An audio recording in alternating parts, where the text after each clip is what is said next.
后来继续是云林古溪桂林村的可能卡，要往半天寮的联络道路，路基去有大水冲害去，真侪树丛连同道路放落山卡。虽然佫勉强会当来通行，也毋过往来着两地村民是心惊惊。村长讲，已经咧统计着道路损害的状况，13号进前就会通报乡公所来处理。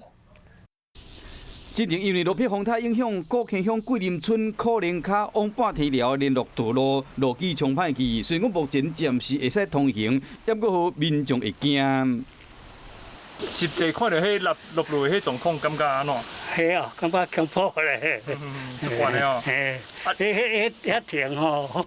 上严重所在，规丛树仔拢冲落到山坎。村长希望讲，像即款伫道路边的树仔，应该定期来修剪。水济会动哦，挡袂牢，就安尼规个拢放落啦。